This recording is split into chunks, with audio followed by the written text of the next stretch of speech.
오늘 우리에게 주시는 하나님의 말씀은 베드로전서 1장 1절에서 9절까지 말씀입니다. 베드로전서의 저자는 베드로입니다. 베드로가 쓴 편지입니다. 그렇다면 이 편지의 수신자는 누구일까요? 1절, 2절입니다.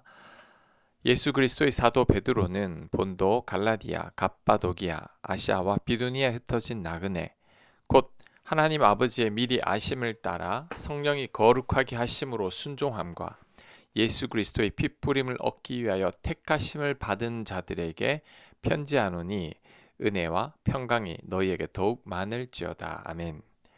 베드로가 소아시아 지역에 흩어져 사는 그리스도인들에게 보내는 편지가 바로 베드로전서입니다.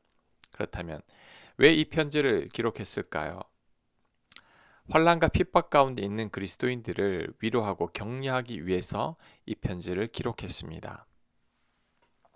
AD 64년에 로마에 대화재가 났습니다. 네로 황제가 궁궐을 새로 지을 욕심으로 방화를 했는데 화재가 너무 커지니까 로마가 엄청난 피해를 입었습니다. 화재의 책임이 자신에게 돌아올 것을 염려한 네로는 화재의 책임을 그리스도인들에게 돌립니다. 그로 인해 그리스도인들에게 대대적인 박해가 일어났습니다.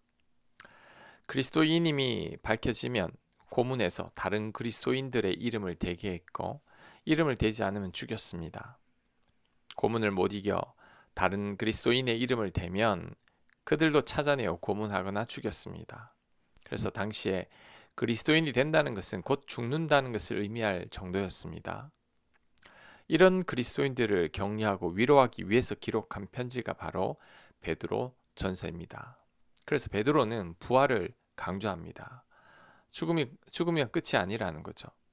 썩지 않는 몸으로 부활해서 하늘에서 영원히 살 것이라고 말합니다. 자, 그게 3절입니다. 3절.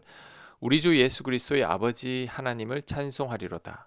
그의 많으신 긍휼대로 예수 그리스도를 죽은 자 가운데서 부활하게 하심으로 말미암아 우리를 거듭나게 하사 산 소망이 있게 하시며 썩지 않고 더럽지 않고 쇠하지 아니하는 유업을 있게 하시나니 곧 너희를 위하여 하늘에 간직하신 것이라.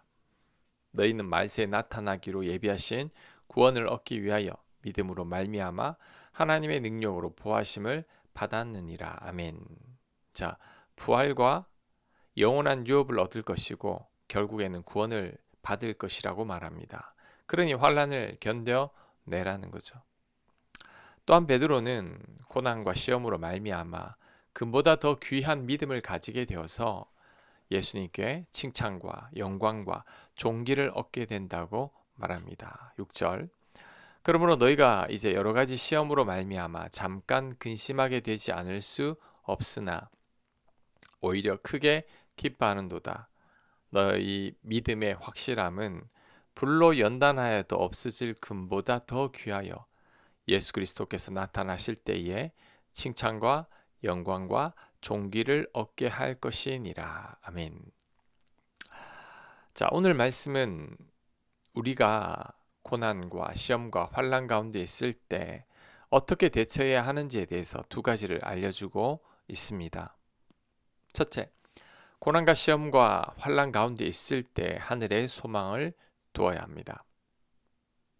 베드로는 고난당하는 그리스도인들에게 부활을 기억하고 영원한 하나님 나라를 상속할 것을 소망하라고 고면하고 있습니다. 네로의 박해와 고문으로 죽는다고 할지라도 그것으로 끝이 아니라 그리스도인들은 부활할 것이고 또한 영원한 하나님 나라에서 살게 될 것이라고 말하고 있습니다.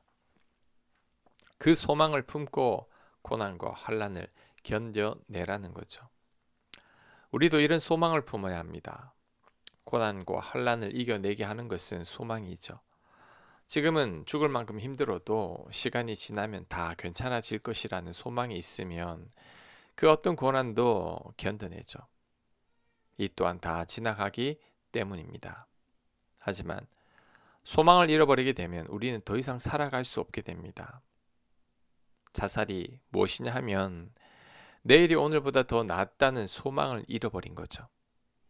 내일도 오늘과 같은 고통이 있고 내일이 오늘보다 더 고통스러울 수도 있다는 생각이 스스로 목숨을 끊게 만드는 것입니다. 더 이상 나아진다는 소망이 없기 때문에 죽음을 선택하는 거죠. 그러니 우리들은 소망만큼은 잃지 말아야 합니다.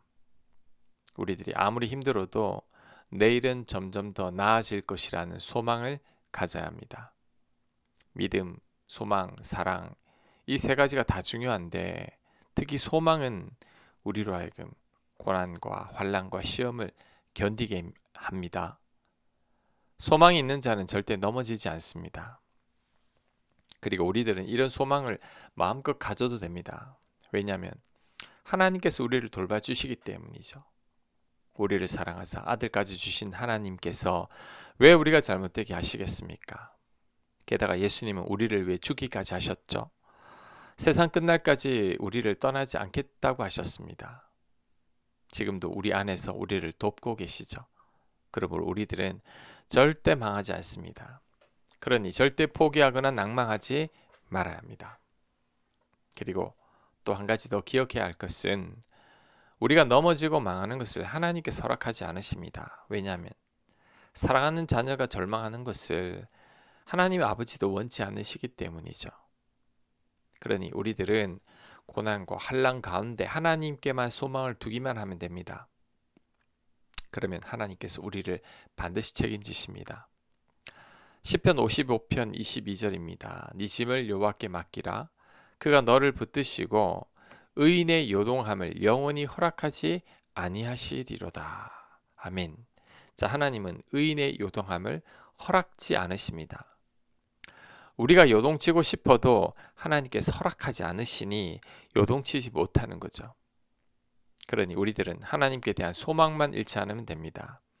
하나님을 끝까지 신뢰하기만 하면 됩니다. 그러면 하나님께서 우리를 꼭 붙드실 것입니다. 우리가 넘어지는 것을 허락지 않으실 것입니다. 지난 세월을 한번 돌이켜 보시기 바랍니다. 많은 고난과 환난이 있었지만 지금까지 잘 견디고 이겨왔지 않습니까? 죽을 만큼 힘든 적도 많았지만 그것 또한 잘 이겨왔지 않습니까? 앞으로도 그럴 겁니다. 그러니 하나님께만 소망을 두면 됩니다. 둘째, 우리가 고난 가운데 있을 때 그 고난으로 인해 내 믿음이 자란다는 것을 알아야 합니다. 베드로는 여러 가지 시험과 환난으로 인해 잠깐 근심하게 되지만 그로 인해 우리들의 믿음이 불로 연단해도 사라지지 않을 믿음이 될 것이라고 합니다. 금은 불로 뜨겁게 연단하면 녹아서 사라지지만 시험과 환난으로 인해 연단된 우리들의 믿음은 영원히 사라지지 않는다는 거죠. 그래서 예수님께 칭찬과 영광과 존귀를 얻게 된다고 말씀합니다. 우리들의 믿음은 고난으로 인해 자란다는 것을 알아야 합니다. 아무런 고난이 없으면 믿음도 자라지 않습니다. 시험이나 환난이 없으면 우리들의 믿음은 늘 제자리에 머물게 됩니다. 운동선수들이 금메달을 그냥 따는 게 아닙니다. 피땀을 흘리면서 고된 훈련을 견뎌냈기 때문에 금메달을 딸 수 있는 거죠. 농부가 그냥 수확을 하는 게 아닙니다. 새벽부터 밤늦게까지 농작물들을 돌봤기 때문이죠. 무더운 여름에도 고생했기 때문입니다. 마찬가지로 우리들의 믿음도 세월이 흐른다고 그냥 막 자라는 게 아닙니다. 어떤 분들은 교회를 20년 다녀도 늘 제자리입니다. 심지어 믿음이 퇴보하는 분들도 있습니다. 믿음은 고난으로 인해 자랍니다. 고난으로 인해 우리의 모진 성격과 고집과 욕심이 꺾이기 시작합니다. 고난으로 인해 우리 안에 죄와 불순물들이 빠지기 시작하죠.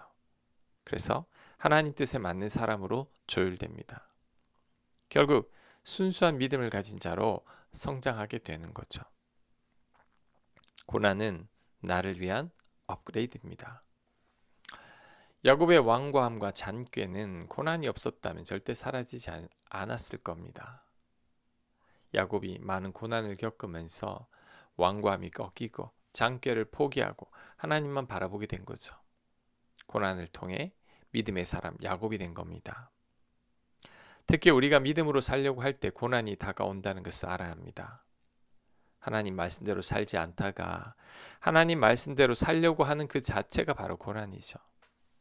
미워하던 사람이 용서하고 살아가는 것 자체가 고난입니다. 세상과 돈을 추구하던 사람이 하나님만을 추구한다는 것은 내 소중한 것을 포기하는 것과 마찬가지죠. 그래서 고난인 겁니다. 하지만 감사해야 할 것은 하나님 말씀대로 살려고 애를 쓰다가 만나는 고난은 나를 확실하게 성장하게 한다는 것입니다. 그러니 이런 고난은 잘 견뎌내야 합니다. 그럴 때 금보다 더 귀한 믿음의 사람으로 거듭나게 되는 것입니다. 지금 시험과 환난과 고난을 만났습니까? 하나님 말씀대로 살려고 하는데 그게 잘 안 돼서 너무 힘이 듭니까? 하늘의 소망을 둬야 합니다. 그리고 내가 성장하는 중이라고 여겨야 합니다. 그럴 때 시험과 환난을 충분히 이겨낼 수 있을 것입니다. 아멘. 묵상과 적용 질문입니다. 나는 지금 어떤 시험과 환난을 만났나요? 하늘의 소망과 하나님의 칭찬을 묵상해 보시기 바랍니다. 내 믿음이 자라고 있는 중임을 묵상해 보시기 바랍니다. 기도합니다. 하나님, 시험과 환난 가운데서 하나님만 생각하기 없어서, 하나님의 칭찬과 영광만 생각하기 없어서, 내 믿음이 자라고 있음도 기억하게 하여 주옵소서. 예수님 이름으로 기도합니다. 아멘.